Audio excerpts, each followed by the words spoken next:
Friends आज फिर से एक स्टोरी से स्टार्ट करता हूँ। ठीक है, बहुत कॉमन स्टोरी है, आप में से कुछ लोग शायद सुने हो। तो दो लोगों का ये स्टोरी है गांव में ही।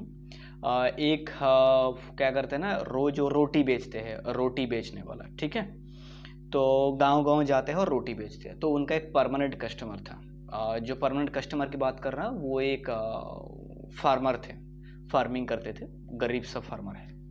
ठीक है, तो दोनों का अच्छा सा रिलेशन था, सब कुछ ठीक ठाक था। वो फार्मर हर एक दिन ना 1 पाउंड का रोटी लेते थे उस रोटी वाले से, ऐसे चल रहा था। फिर एक दिन क्या हुआ ना, रोटी वाले को थोड़ा सा चीज़ की ज़रूरत पड़ा, जो मक्खन होता है ना, ज़रूरत पड़ा कुछ रीज़न से। तो और इनफैक्ट क्या हुआ, जब देखा गया कि जो फार्मर है जिसकी बात कर रहा हूँ, जो कॉन्टिन्यूसली उनसे रोटी लेते हैं, तो उसका खुद का भी है, मक्खन है, वो दे सकते हैं। तो रोटी वाले बताया कि आप एक काम कर लो, कल मुझे थोड़ा सा मक्खन दे दो, मुझे 1 पाउंड का ही मक्खन चाहिए, आप दे पाओगे? तो बताएगा हाँ दे देंगे। तो कल मैं जैसे आपको रोटी दूंगा ना, उस टाइम पे मैं आपसे 1 पाउंड का मक्खन लूंगा, आप घर से नाप के ले आना। ठीक है, चलो जैसे बात हुआ ऐसे कॉन्फर्म हो गया। तो अगला दिन क्या हुआ, ये जो फार्मर था ये 1 पाउंड का मक्खन उन्हें दे दिया।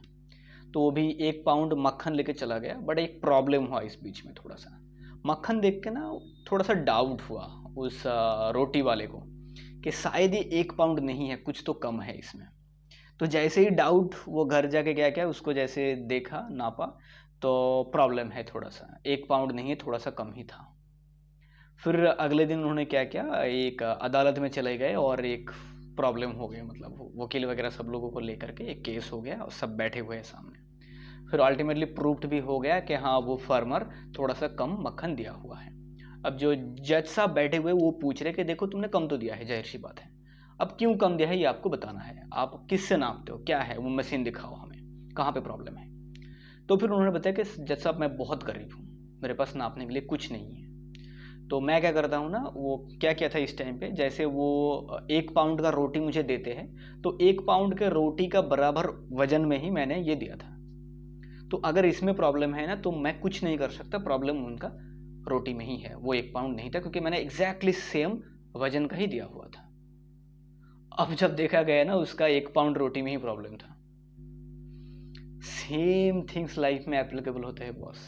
बात सिर्फ ऑनेस्टी की नहीं है, कि ऑनेस्टी तो है ही, स्टोरी से पता चलता है कि हाँ जैसे आप करोगे ऑनेस्टी किसी के साथ, सेम थिंग्स आपको मिलेगा। बट सेकंड और भी एक थिंग्स इसमें है, आप जैसे इनपुट दोगे लाइफ में सेम आउटपुट आएगा। जैसे आप एग्जैक्टली डील करोगे किसी के साथ, जो कुछ करोगे ना, एग्जैक्टली सेम थिंग्स आपके साथ भी होने वाला है। जितना आप बिजनेस कर रहे हो, ठीक है, आप जो इनपुट करोगे एग्जैक्टली आउटपुट सेम आएगा। बिजनेस में आप डिसऑनेस्टी कर रहे हो, आपका आउटपुट भी गलत आएगा। हर एक फील्ड में ये ट्रूथ है। बहुत इंपॉर्टेंट है सही सोच समझ के अपना कैरेक्टर को ठीक रख के लाइफ में कुछ करना, तो वहाँ पे जो रिजल्ट आएगा वो अमेजिंग रिजल्ट आपको आएगा, क्योंकि आपका कस्टमर, आप जिसके साथ डील करोगे वो भी सेम थिंग्स आपके साथ करेंगे। जो आप डील कर रहे हो सेम थिंग्स आप एक्सपेक्ट करोगे, और सेम थिंग्स आपके साथ होगा भी। उसी हिसाब से लाइफ आगे बढ़ते हैं। Thank you.